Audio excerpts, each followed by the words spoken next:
కృష్ణం వందే జగద్గురుం అర్జునం వందే జగదేక వీరం.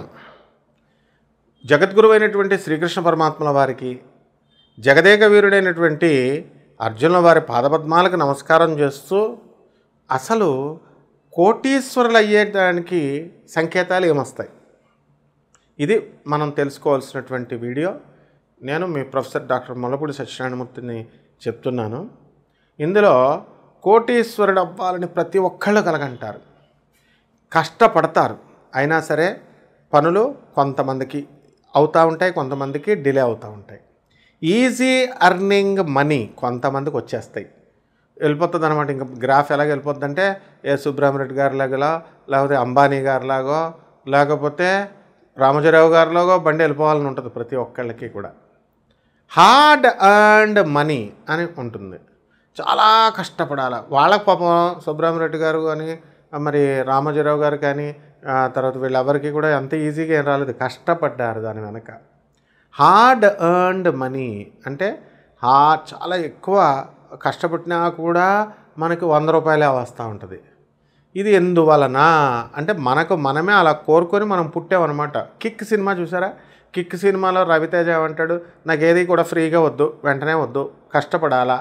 ఒక అమ్మాయిని కిడ్నాప్ చేస్తూ వాళ్ళ ఫ్రెండ్ పెళ్లి కోసం ఏమని చెప్తాడు, మళ్ళీ రక్షిస్తానని చెప్పి ఆ అమ్మాయి వాళ్ళ నాన్నకే ఫోన్ చేసి, ఇగో మీ అమ్మాయి వెళ్ళిపోతుంది అని చెప్పి పిలిపిస్తాడు. వెనకాల వాళ్ళు తరమడం, హీరోయిన్లు పరిగెట్టిస్తాడు, లాస్ట్లో పెళ్లి చేస్తాడు. అట్లా అనమాట. లాస్ట్కి ఫైనల్గా మంచిగా చేస్తాడు. కోటీశ్వరులు అవ్వడానికి ఫస్ట్ ఏంటంటే మీకు తెల్లని పక్షులు కనబడుతూ ఉంటాయి, అది ఫస్ట్ పాయింట్. సెకండ్, తెల్లటి గుడ్లగోప మీ ఇంటి ముందు, తీగ ముందు కానీ మీ ఇంట్లో కానీ రావడం జరుగుతుంది. తర్వాత ఎక్కడికి మీరు వెళ్ళండి, సుగంధ ద్రవ్యాల వాసన మీ ఇంట్లో వస్తూ ఉంటుంది. అంటే మార్వాడి వాళ్ళ ఇళ్ళల్లో చూడండి, మంచి సెంట్లు, పెర్ఫ్యూమ్స్ వెలిగిస్తాం, ఇస్కాన్లో దొరికే సెంట్లలాగా, అగరబత్తీలాగా, అలాంటి స్మెల్ బాగా వస్తూ ఉంటుంది. అంతేకాదు మనకి మంచి మంచి గురువులు, మంచి ఆధ్యాత్మిక మార్గంలో ఉన్నటువంటి వాళ్ళు, మంచి సలహాలు ఇచ్చేటటువంటి వాళ్ళు, మంచి వాళ్ళు వస్తూ ఉంటారు, పరిచయాలు అవుతూ ఉంటారు. ఇంకో సంకేతాలు కూడా ఉంటాయండి. చెడ్డోళ్ళు ఆటోమేటిక్ కాళ్ళే కట్ అయిపోతూ ఉంటారనమాట. కాబట్టి పైన కొంగల గుంపు బాగా ఎగురుతూ అన్నీ ఒకేసారి సాయంత్రం సమయంలో మీకు కనబడతాయి, ఉదయం సమయంలో మీకు కనబడతాయి. ఏ సమయంలో కనబడినా సరే మీకు కోటీశ్వరులు అయ్యేటటువంటి సంకేతాలు ఇవి. అలాగే మీరు ఎవరినైతే, ఏ వ్యక్తినైతే మీరు కలవాలనుకుంటున్నారో ఆ వ్యక్తి వచ్చి మీకు తలుపు ఠక్ ఠక్ మన కొట్టి అతనే మీకు ఎదురవుతాడు. ఈ రకంగా అనేకమైనటువంటి లక్షణాలు మనకి కోటీశ్వరుల లక్షణాలు కనబడతాయి. స్లోగా మనం తెలుసుకుందాం. ఇలా మనకి అనేకమైనటువంటి సంకేతాలు ఉన్నాయి. ఇది 12 రాశుల మీద ఏ విధంగా కనబడుతున్నాయి అనేటటువంటిది ఈ సంవత్సరం అంతా కూడా మనం ఈ వీడియోలో మనం తెలుసుకుందాం. మీనరాశి, ఈ మీనరాశి వారందరికీ కూడా మనము ఏలినాటి శని అత్యధికంగా జరుగుతుందన్నమాట. కాబట్టి ఈ యొక్క మీనరాశి వారికి ఎక్కువగా ఉద్యోగానికి గురించి బాధపడాల్సినటువంటి పని లేదు. జాబ్ సెక్యూరిటీ అనేటటువంటిది క్లియర్గా ఉంది. కాబట్టి ఈ హెడ్ క్వార్టర్స్లకి, వీళ్ళు ఎక్కడైతే జాబులు చేస్తున్నారో అటువంటి చోటకి ఈ యొక్క వెళ్ళడం అనేటటువంటిది మీకు జరుగుతుంది. కాబట్టి హెడ్ క్వార్టర్స్కి వెళ్ళి మీరు జాబులు చేసుకోవాల్సినటువంటి పరిస్థితి మీకు, వాళ్ళు పిలవకపోయినా మీరే వెళ్తారు, చేసుకుంటారు. అండ్ ఈ యొక్క మీనరాశి వారంతా కూడా అర్ధాష్టమ గురుడు జరుగుతున్నాడు. కాబట్టి మీకు అందరికీ కూడా స్థాన చలనము అనేటటువంటిది చాలా అధికంగా కనబడుతుంది. కాబట్టి ఈ స్థాన చలనంలో మీరు ఏం చేస్తారు, వేరే దేశాలకు వెళ్ళడానికి అప్లై చేసుకుంటూ ఉంటారు, వేరే రాష్ట్రాలకు వెళ్ళడానికి అప్లై చేసుకుంటారు. మొత్తం మీద మీ ఇంట్లో వాళ్ళ దగ్గర నుంచి బయట వాళ్ళ దగ్గరికి మీరు వెళ్ళడం అనేటటువంటిది, వేరే కాపురం అనేటటువంటిది జాయింట్ ఫ్యామిలీ నుంచి వెళ్ళిపోవడం అనేటటువంటిది జరుగుతుంది. ఇకపోతే పిల్లలకు సంబంధించి వీళ్ళకి నుంచి మీకు చాలా ఆనందిస్తారు. వాళ్ళ యొక్క చదువుల మీద మీరంతా కూడా కాన్సంట్రేషన్ అనేటటువంటిది చేయడం జరుగుతుంది. ఇక ఈ స్వతంత్ర వృత్తులు చేస్తున్నటువంటి లాయర్లు, చార్టెడ్ అకౌంటెంట్లు, కాస్ట్ అకౌంటెంట్స్, చార్టర్డ్ అకౌంటెంట్స్ వీళ్ళంతా కూడా వీళ్ళకి డెవలప్మెంట్ అవ్వడానికి అవకాశాలు ఉన్నాయి. అయితే ఏలినాటి శని జరుగుతుంది కాబట్టి బాగా టెన్షన్స్ అండ్ గోవాలు వెళ్ళి క్యాసినోలు ఆడ్డాలు, జోదాలు ఆడ్డాలు, కోడిపందాలు ఇలాంటివన్నీ కూడా మీరు చేయడం, బెట్టింగ్స్ అనేటటువంటివన్నీ కూడా చేయడం జరుగుతుంది. వాటిల్లో కొంత నష్టపోయినప్పటికీ కూడా కొంత లాభం మేము సాధించాము అనేటటువంటి సంతృప్తి మీకు ఉంటుందన్నమాట. అలాగే సెకండ్ సంతానం కోసం ప్లానింగ్స్ అనేటటువంటివి మీరు చేసుకోవడం జరుగుతుంది. ఇక విద్యార్థుల దగ్గరికి వచ్చేసరికి చదువు విషయంలో కాస్త డల్ అవుతారు. మరి అటువంటి చదువుల దగ్గరికి వచ్చేసరికి మీరు ఏం చేస్తారంటే ఉద్యోగాల దగ్గరికి వచ్చేసరికి గవర్నమెంట్ ఉద్యోగస్తులకి గవర్నమెంట్ జాబులు రావడానికి అవకాశాలు ఉన్నాయి. అలాగే మీకు దూరపు బంధువుల యొక్క మరణ వార్తలు మీరు వినడానికి, వాళ్ళ నుంచి మీకు ఆస్తులు అప్రయత్నంగా అయాచితంగా మీకు కలిసి రావడం అనేటటువంటివి జరుగుతాయి. ఆకస్మిక ధనలాభము అనేటటువంటిది జరగడానికి అవకాశాలు ఎక్కువగా ఉంటాయి.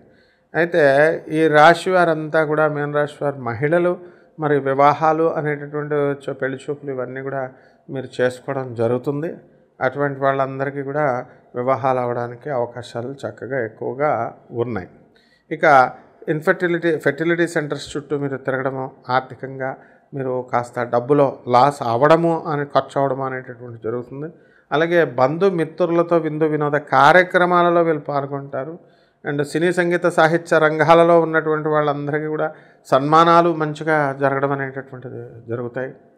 అలాగే ఈ యొక్క రాశి వారికి అందరికీ కూడా మనకి ఫారిన్ థానా సభలకి ఇలాంటి సభలకి అందరికీ కూడా ఈ యొక్క ఏలినాటి శని సమయంలో ఉన్నటువంటి మీనరాశి వాళ్ళ వల్ల వెళ్ళడానికి ఎక్కువగా అవకాశాలు మనకు కనబడుతున్నాయి. ఇక కొత్త వ్యాపారాలు స్థాపించాలి అనేటటువంటి ఈ అవసరం అనేటటువంటిది ఏర్పడుతుంది. ఆలోచనలు వస్తాయి. అలాగే మీడియా రంగంలోనూ తర్వాత సినిమా రంగంలోనూ ఉన్నటువంటి వాళ్ళంతా కూడా బాగా అధికంగా వృద్ధి చెందడానికి అవకాశాలు ఉన్నాయి. హోటల్ ఇండస్ట్రీస్, ఆ తర్వాత ఈ యొక్క పూజా స్టోర్స్, డిపార్ట్మెంటల్ స్టోర్స్, హాస్టల్స్ ఇలాంటివన్నీ కూడా పెట్టడానికి అవకాశాలు ఉన్నాయి. ఆ తర్వాత బిల్డింగులు, కన్స్ట్రక్షన్స్, రియల్ ఎస్టేట్ బిజినెస్లు కూడా అందుకు ముందుకు వెళ్తూ ఉంటాయి. అయితే విత్తనాల వ్యాపారము, తర్వాత ఎరువుల వ్యాపారము, పెస్టిసైడ్స్, అగ్రికల్చర్ ప్రొడక్ట్స్ ఈ బిజినెస్లు కూడా ఈ యొక్క రాశి వారందరికీ కూడా బ్రహ్మాండంగా ఉండడం అనేటటువంటిది జరుగుతాయి. కాబట్టి ఈ యొక్క మీనరాశి వారు కొంతమంది మేము సినిమా యాక్టర్లు అవ్వాలి, సినిమా హీరోలు అవ్వాలి అనేటటువంటి ధోరణితో వీళ్ళంతా కూడా ప్రయత్నాలు చేయడం అనేటటువంటివి జరుగుతాయి. కొన్ని ఆధ్యాత్మిక సంస్థలకి వెళ్ళడము, అలాగే ఆర్ఫనేజెస్కి వెళ్ళడము, ఆ తర్వాత తీర్థయాత్రలు, గుళ్ళు, గోపురాలు ఇలాంటివన్నీ కూడా మీరు తిరగడము ఇవన్నీ కూడా చేయడం జరుగుతుంది. కాబట్టి ఈ రాశి వారంతా కూడా మనకి అనేకమైనటువంటి పనుల్ని, మల్టిపుల్ పనుల్ని ఏకకాలంలో చేసేటటువంటి ప్రయత్నాలు చేస్తారు. అసాధ్యమైనటువంటి పనులు మీరు సాధించాలని చూస్తారు. మీ బామర్దల పెళ్ళిళ్ళు ఇలాంటివన్నీ కూడా జరగడానికి అవకాశాలు ఉన్నాయి. కుటుంబ సభ్యుల్లో కూడా మీకు మంచి కీర్తి ప్రతిష్టలు అనేటటువంటివి తీసుకొస్తారు. అయితే ఆర్థికంగా మీరు కొంత కాలంగా నష్టపోయారు కాబట్టి అవన్నీ కూడా అప్పుల రూపంలో ఉన్నాయి. అయినా సరే అప్పులు తీర్చేశారు. అందువల్ల మీరంతా కూడా పేదవారికి సహాయం చేయడము, వికలాంగులకు సహాయం చేయడము, అనాథ పిల్లలకి సహాయం చేయడము, ఆ తర్వాత చక్కగా సాధువులకి సహాయం చేయడం ద్వారా నేను చెప్పినటువంటి రెమెడీస్ చేసుకోండి. అద్భుతంగా మీకు ఈ జాతక సంవత్సరం అంతా కూడా ఉంటుంది. మొత్తం మనం ఏం చేయాలంటే ఈ రాశి వారంతా కూడా చక్కగా రావి చెట్టు ఉంటుంది. ఆ రావి చెట్టుకి నీళ్లు పోసి, రావి చెట్టు మొదల్లో బ్రహ్మదేవుడు ఉంటాడు, మధ్యలో చక్కగా విష్ణుమూర్తి ఉంటాడు, ఆ తర్వాత చిటారు కొమ్మల్లో శివుడు ఉంటాడు, బ్రాంచులన్నిటిలో ఇంద్రాది దేవతలు ఉన్నారన్నారు. కాబట్టి మనం రావి చెట్టుకి నీళ్లు పోసి 108 ప్రదక్షిణాలు మనం ఓం శనేశ్వరాయ నమః అంటూ చేసుకోవాలి. ఇది మొదటిదండి. రెండో రెమెడీ ఏంటంటే చక్కగా మనకి మర్రి చెట్టు ఓడలు ఉంటాయి, అవి కోసుకొని తెచ్చుకొని మన పూజా మందిరంలో మనం అమ్మవారి పక్కన మనం పెట్టుకోవాలి. నిమ్మకాయ ఇది రెండోది. ఇక మూడోది మనము ఈ యొక్క మేడి చెట్టు ఉంటుంది, మేడి చెట్టు, ఆ మేడి చెట్టునే అత్తి చెట్టు అంటాము, ఔదంబర వృక్షము అంటాం. దీనికి నీళ్లు పోసి, ఇది సాక్షాత్తు శ్రీమన్నారాయణమూర్తి దత్తాత్రేయ స్వామి వారు 64 యోగిని గణాలతో ఈ దీంట్లో నివసిస్తారు. కాబట్టి ఈ చెట్టు చుట్టూ 108 ప్రదక్షిణాలు గురువారం నాడు చేయాలి. ఓం దత్తాత్రేయాయ నమః అంటూ 3 అయిపోయింది కదా. ఇకపోతే ఈ యొక్క ఉలవలు ఉంటాయండి, ఆ ఉలవల్ని బాగా నానబెట్టి ఆ ఉలవల్ని మనము ఎద్దులకి ఆవులకి పెట్టాలి. 4. ఐదవది ఏంటి, మనము చక్కగా ఉలవల్ని ఉలవల్ని ఆవు పేడ రంగు ఉన్నటువంటి వస్త్రాలనిచ్చి పేద బ్రాహ్మణులకి సోమవారం నాడు ఉదయం 7 గంటలకి దానం చేయాలి. ఓకే. ఆ తర్వాత ఉలవ చారు కాసి పేదవాళ్ళకి మనం దానం చేయాలి. ఈ విధమైనటువంటి ధూమావతి అమ్మవారిని ఉంటుంది. ఆ ధూమావతి అమ్మవారికి కుంకుమతో పూజ చేయాలా లేకపోతే కుంకుమతో చేయకూడదా కూడా తెలియనటువంటి మహానుభావులు ఉన్నారు ఇప్పుడు. మరి ఈ యొక్క దశమహావిద్యల్లో మేము పూజలు చేస్తూ ఉంటాం కాబట్టి కుంకుమ ధూమావతి అమ్మవారికి వేసి ఓం ధూమావతి అయిన పార్వతీదేవికి ఎక్కడా కూడా అమంగళం అనేది ఉండదండి. ఆవిడ శుభాలనిచ్చే తల్లి కాబట్టి ధూమావతి అమ్మవారి యొక్క హోమాన్ని మీ ఇళ్లలో జరిపించుకోవడం ద్వారా మీ దరిద్రం పోయి ధనలక్ష్మి వచ్చి సకల సంపదలు కూడా మీ అందరికీ కూడా కలుగుతాయి. ఈ విధమైనటువంటి ఈ యొక్క రెమెడీస్ మీరు చేసుకోవాలా. అంతేకాదు మీకు ఎర్రని కందులు ఉంటాయి కదా, ఎర్రని కందుల్ని ఉడకబెట్టినటువంటి కందుల్ని మీరు చక్కగా పేదవాళ్ళకి మనం పంచాలి. ఈ విధంగా చేయండి. బ్రహ్మాండంగా ఈ యొక్క రాశి వారందరూ కూడా ఇంకా మెరుగైనటువంటి ఫలితాలు పొందడానికి అవకాశాలు ఉన్నాయి. శుభమస్తు.